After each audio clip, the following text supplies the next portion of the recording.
ऋषि के यहाँ सती माता को लेकर कथा श्रवण करने के लिए बैठे और कथा चालू हुई।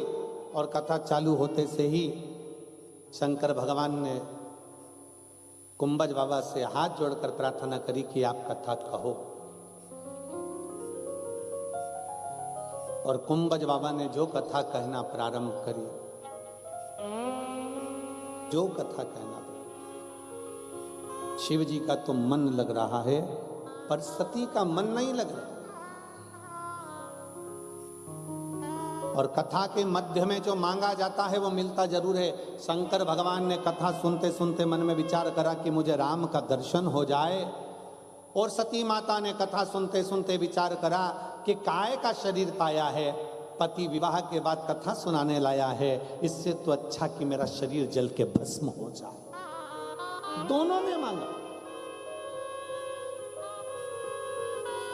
इसलिए शिव महापुराण की कथा कहती, जितनी देर कथा में बैठो, जितने समय कथा के अंतर्गत बैठो, आप कथा श्रवण करने के लिए बैठो, उतनी देर तुम्हारे मन में अच्छे भाव आना चाहिए। कभी किसी दूसरे के लिए बुरा भाव ना आए कि उसने मेरा बुरा कर दिया, उसने मुझे यहाँ नहीं जान दिया, उसने मुझे वहाँ नहीं बैठने दिया, वो माँ से मुझे उठा के उधर बिठा दिया, उसने ऐसा कर दिया वैसा। ये गलत भाव नहीं आना चाहिए। अपने मन के अंदर अच्छे भाव उत्पन्न लेकर सर्वे भवन्तु, सब सुखी रहे, श्री शिवाय नमस्ते, ऐसा मन में भाव लेकर आओ कि बस हम अच्छे से कथा श्रवण कर रहे हैं और ये मेरे भोले बाबा की बड़ी कृपा हुई है, मेरे शंकर भगवान की बड़ी उदारता हुई है कि शिव महापुराण ज्ञान गंगा यज्ञ समिति दुबई ने इस कथा का आयोजन किया और चंद्राकर परिवार इस कथा का मुख्य यजमान बनकर इस कथा को संजोते हुए लेकर आ गया। ये शिव कृपा है, ये शंकर की उदारता है।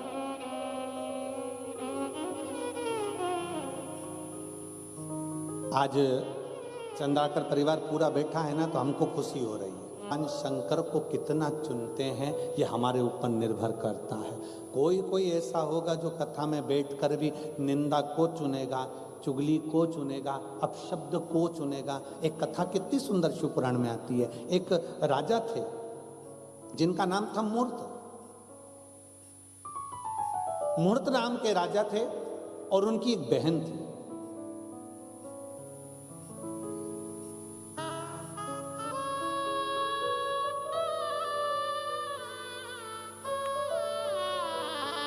समय निकला,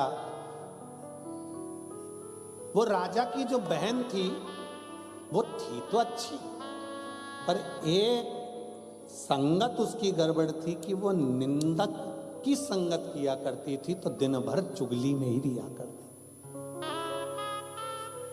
दिन भर चुगली करना, दिन भर निंदा करना।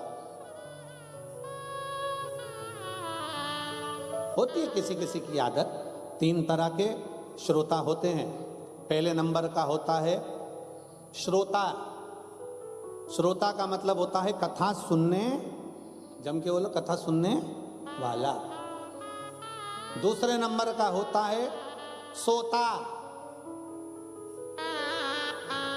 कथा चालू होते से ही कुंभकर्ण की धर्म पत्नी उसकी आंखों में बैठ जाती है, निंद्रा दे, और इतने प्रेम से वो पल्लू मल्लू डाल डुला के ऐसी बैठेंगी कि मालूम भी नहीं पड़ेगा कि कब सो गई। और पड़ोसन उसको जगा रही है, उठ जा, सो रही है क्या? सो थोड़ी ना रही, फिर ऐसी ऐसी क्यों कर रही? कुछ नहीं, भगवान भाग रहा था तो बुला रही थी। ये दूसरे नंबर की है सोता।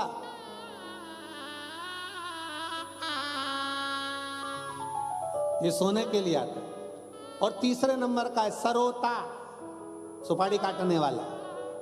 ये तीसरे नंबर का है।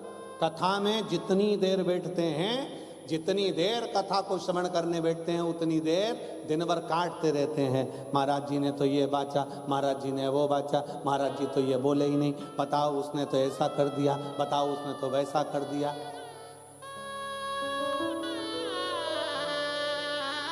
और तो और कथा सुनने बैठेंगे तो भी मोबाइल पर देखते रहेंगे, आस्था वाले हमको दिखा रहे कि नहीं दिखा रहे, तो भी ध्यान दिया।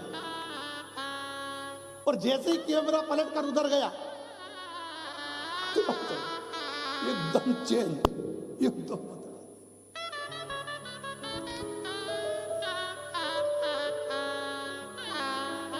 धन्य है रे दुबई, धन्य।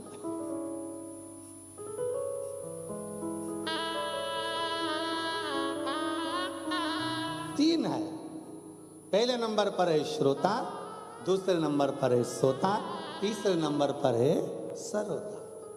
और आज कहने में पीछे नहीं हटूंगा दुबई की इस पावन भूमि से कि इस कथा के पंडाल में जितने बैठे हैं सब श्रोता बैठे हैं जो दिल से कथा को सुन रहे हैं, दिल से सुन रहे हैं।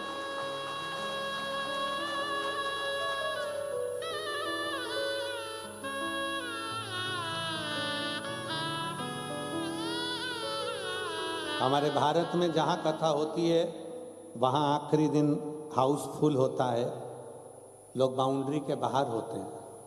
आज यहाँ भी लोग कुर्सियों के बाहर हैं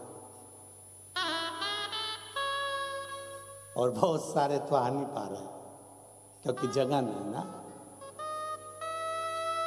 भक्ति है, आपके विश्वास है। और इतने भरोसे से कह सकता हूँ मेरे शंकर के ऊपर कि देवता देते हैं पल्ला झाड़ कर और मेरा बाबा देता है छप्पर फाड़ कर। आज आप लोग कथा को श्रवण करने के लिए बैठे हो। हम हमेशा कहते आए हैं कि एक छोटी सी डायरी में लिख के जरूर रखना कि किसी को कथा में पानी पिलाया, भोजन कराया, किसी के लिए कुछ करा, आप वो लिख कर रखना कि बाबा आपको 3 महीने में कितना देता है।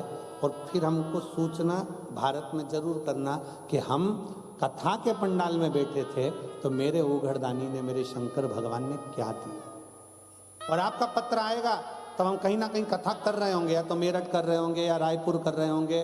जैसे मेरठ में 15 तारीख से 21 तारीख तक है, 24 तारीख से, फिर रायपुर में 30 तारीख तक है।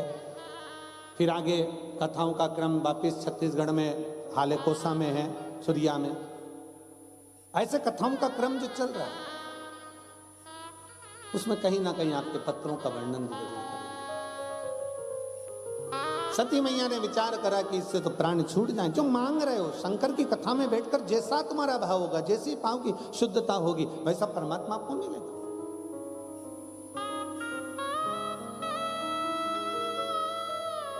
कई लोग कहते गुरुजी हमारे यहाँ संतान नहीं, हम संतान मांग लेते हैं। कोई कहता है हम धन मांग लेते हैं, कोई कहता है हम वैभव मांग लेते हैं, कोई कहता है हम नौकरी मांग लेते हैं, कहता है हम ये मांग लेते हैं। हम निवेदन करना चाहेंगे जितने आस्था चैनल के माध्यम से शिव भक्त कथा श्रवण कर रहे हैं और जितने फेसबुक यूट्यूब पर कथा श्रवण कर रहे हैं और दुबई की इस पवित्र भूमि पर बैठकर आप लोग कथा श्रवण कर रहे हैं, उनसे एक निवेदन करेंगे, अगर मांगना तो भगवान शंकर से, ये सब कुछ बाद में मांगना, सबसे पहले मांगना कि मेरे भोले बाबा आपका दर्शन हो जाए, क्योंकि दर्शन होगा तो सब कुछ अपने आप मिल ही जाए।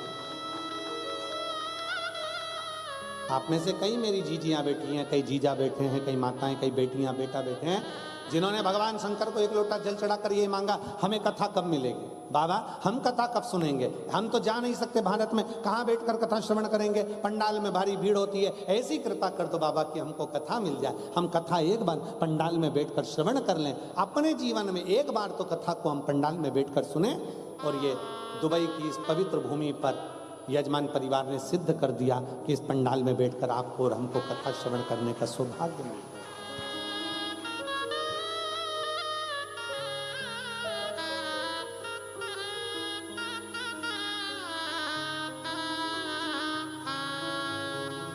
और चंद्राकर जी, हम बाबा से यही प्रार्थना करेंगे कि बाबा ऐसी करुणा आप पर और इन सब पर करता रहे कि आने वाले समय में बाबा फिर ऐसी कृपा करे कि 3 महीने में बाबा आपका भंडार ऐसा भरे कि 3 महीने बाद पत्र फिर वापस यहाँ आना चालू हो जाए, दुबई की पवित्र भूमि पर फिर करना।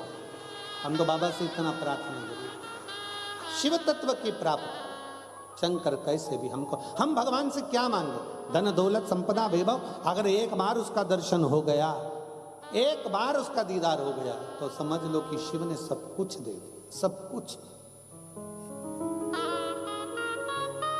और मेरे भोले तेरा सहारा है, मेरे भोले तेरा सहारा है, मेरी नैया का तू किनारा है, मेरी नैया का तू किनारा है। मेरे बाबा तुझे पुकारा है, मेरे बाबा तुझे पुकारा है, मेरी नैया का तू किनारा है, मेरी नैया का तू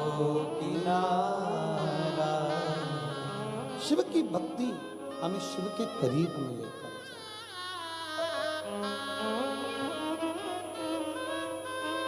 क्या मांगो?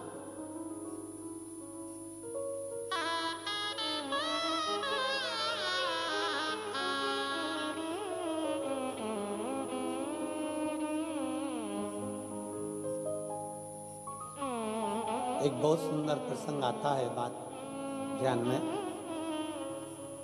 कभी जिंदगी में अगर गुरु से मिलन होना, कभी जीवन में अगर अपने गुरु से अगर मिलन होना, तो गुरु से कुछ मत मांगो, बस इतना जरूर मांगो कि आते रहना जी गुरु जी हमारी कुटिया में, आते रहना जी।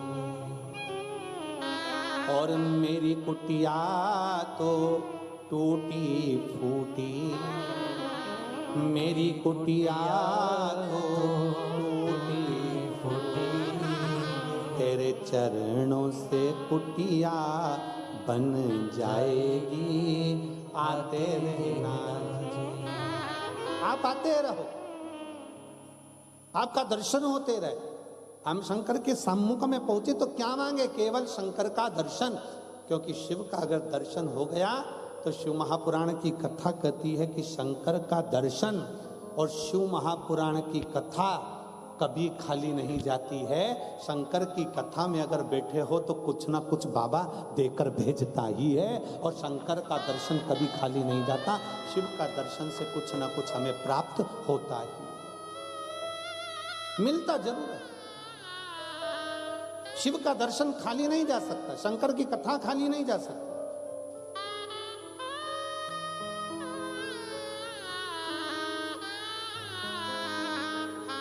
मुहूर्त नाम के राजा की बहन निंदा में डूबी रहती थी, बहुत निंदा, इतना निंदा में डूबी कि वो अपने राजभवन के आसपास के जितने भवनवासी थे उनके घर में जाकर ऐसी निंदा करती थी कि 5 दिन 4 दिन में तो झगड़ा करवा देती थी। ऐसी राजा मुहूर्त की बहन थी, इतनी निंदा में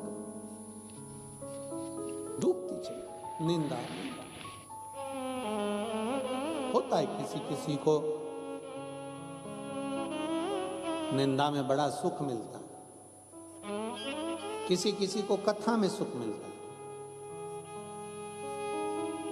कई लोगों ने तो अपने कान को कचरे का डब्बा बना के रखा, कोई भी कुछ बोल के चले जाता है और ये धारण करके दिल में उतार लेती है, अच्छा ऐसा बोला था, हाँ कचरे। तो हम तो कहते कान के ऊपर लिख देना चाहिए डस्टबिन और नीचे लिख देना चाहिए यूज मी। कान नहीं है, कचरे का डब्बा है, जो आया पटक गया, कहीं की निंदा कर दी, कहीं का कुछ बोल दिया, कहीं का कुछ बोल दिया, कहीं का कुछ बोल दिया। शास्त्र कथा है, शिव महापुराण की कथा कहती है, भगवान शंकर का चरित्र कथा है, माता पार्वती का चरित्र कथा है। माता पार्वती की 2 बहुएं रिद्धि और सिद्धि, और कार्तिकेय जी महाराज की धर्म पत्नियां। घर में इतनी बहुएं होने के बाद भी पार्वती मैया किसी बहू से कभी अपने कानों में कुछ सुनती नहीं थी, और ना पार्वती जी अपनी बहुओं से कुछ कहती थी। एक काम माता पार्वती जी कहती थी, जैसे ही बहुएं आई, पार्वती माता ने अपना रसोई घर जी उनके चरणों की आराधना। पार्वती जी से पूछा गया कि आपने अपना रसोई घर क्यों छोड़ दिया? पार्वती जी बोली कि देखो अब घर में बहुएं आ गई हैं, ये लोग संभालेंगी और मुझे भगवान का मंदिर संभालना है, भगवान का भजन संभालना है। पर हमारे यहाँ उल्टा होता, जैसे ही बहुएं आती हैं, सास के एंटीने पूरे खड़े हो जाते। वो सोचती है अब पूरा मुझे संभालना, ये तो नहीं आई है, इसमें तो अकल नहीं है, इसमें तो बुद्धि नहीं, इसमें तो विवेक नहीं। शिव महापुराण की कथा कहती है, घर में बहू आते से ही सास को चाहिए कि वो भगवान का मंदिर पकड़े, भगवान का द्वार पकड़े, शंकर का एक लोटा जल पकड़े और प्रयास करे कि अपने बहू बच्चों को आगे बढ़ने का एक मौका दे कि हमारी बहू भी बड़ी विद्वान है, हमारे बेटे विद्वान है, उनमें चतुरता है, करेंगे, आगे बढ़ेंगे, ठोकर खाएंगे, गिरेंगे, तब तो ना संभलेंगे। संभलेगा कब? जब ठोकर लगेगी। प्लेन रोड पे तो कोई भी चल ले, हमारे हम जहाँ ठहरे हैं विला में